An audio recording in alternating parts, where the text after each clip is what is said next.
On the morning of March 14, 2019, a maintenance worker entered Unit 7B at the Riverside Apartments in a mid-sized town outside Portland.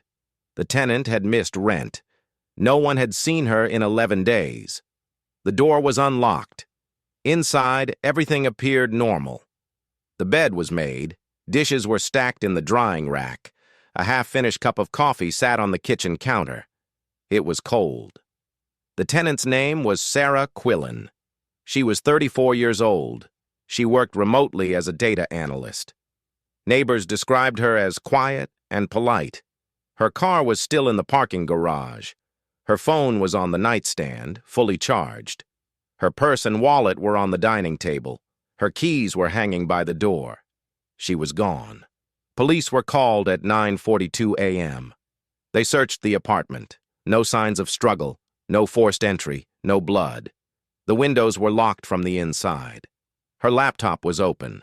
The last activity was logged at 11:54 p.m. on March 3rd. She had been browsing a recipe website. Security footage from the building was reviewed. Sarah was seen entering the lobby at 6:18 p.m. on March 3rd. She was carrying groceries. She took the elevator to the 7th floor. She was not seen leaving. The footage was checked frame by frame. Every exit, every stairwell, every camera angle for the next 11 days. She did not appear.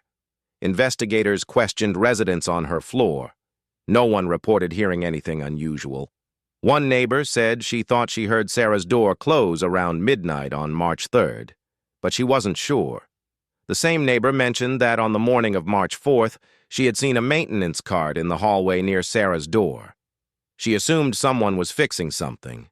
Building management was asked about scheduled maintenance for that day. There was none. No work orders had been filed for the 7th floor. No maintenance staff reported being in that area. Sarah's employment records were pulled. She had logged into work the morning of March 4th at 8:07 a.m. She attended a virtual meeting. Co-workers said she seemed fine, a little distracted maybe, but fine. Her last work activity was at 11:29 a.m. She sent an email confirming a deadline, then nothing. Her bank account showed no activity after March 3rd. Her credit cards were not used. No withdrawals, no purchases. Phone records showed no outgoing calls or texts after 10:33 p.m. on March 3rd. That message was sent to her mother. It said, "Going to bed early tonight. Talk tomorrow." Her mother never heard from her again. On March 19th, a detective noticed something while reviewing the apartment photos. In the bathroom, a towel was folded on the counter. Beneath it was a small stack of mail, 3 envelopes. They were postmarked March 5th and March 6th. 2 days after she was last seen on camera, the mail had been brought inside. Building management confirmed that mail was delivered to individual units, slipped under the door. The detective returned to the footage. No one else had entered Unit 7B. Sarah's phone records were examined again. On March 6th at 2:14 a.m., her phone pinged a cell tower 6 miles west of the apartment complex. It pinged again at 2:31 a.m. Then the signal stopped. Her phone was found on the nightstand. It had not left the apartment. A second phone was never located. Investigators checked Sarah's internet search history going back 3 months. Most of it was routine. Work-related research, streaming services, online shopping. But in late February, there were several searches related to insomnia. Then searches about hearing noises at night. On February 28th, she had searched for information about the building's ventilation system. On March 1st, she searched for how to tell if someone had copied your apartment key. She did not file a complaint with management. She did not contact police. She did not mention it to anyone. 2 days later, she disappeared. In October, the building's security system was audited. A technical contractor discovered that the camera covering the 7th floor stairwell had experienced a malfunction between March 3rd and March 7th. It recorded nothing during that window. The malfunction was never reported. The contractor said the type of error was consistent with someone manually disabling the camera. A list was compiled of everyone with building access. property managers, maintenance staff, cleaning crews, security personnel, 14 people in total. All were interviewed. One maintenance worker had called in sick on March 4th and March 5th.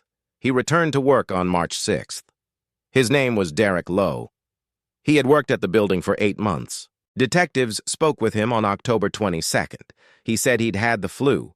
He stayed home. He lived alone, so no one could confirm that. They asked if he knew Sarah Quillen. He said he'd seen her around, maybe once or twice. He didn't know her. His work logs were reviewed. In January, he had responded to a maintenance request in Unit 7B, a leaking faucet. Sarah had submitted the request herself. He had fixed it.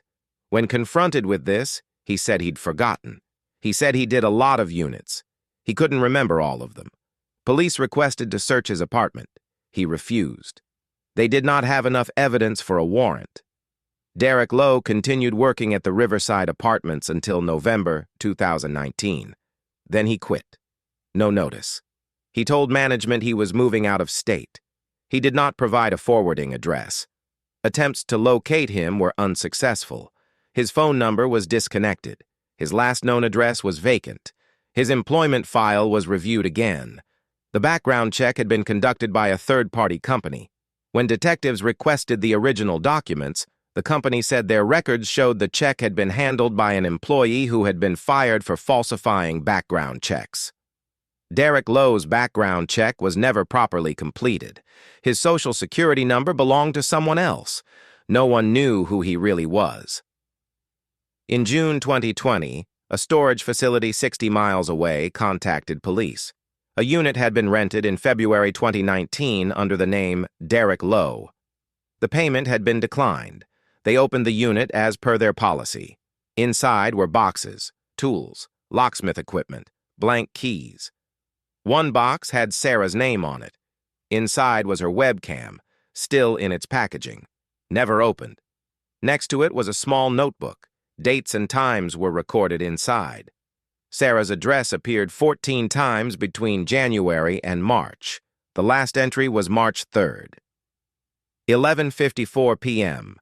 On March 14, 2020, 1 year after Sarah Quillen was reported missing, the police department held a press conference. They stated that the investigation remained open. They asked anyone with information to come forward. No arrests were made, no suspects were named. The case is still listed as active. Her apartment was cleared out in May of 2020. Her belongings were given to her family. The unit was re-rented in June.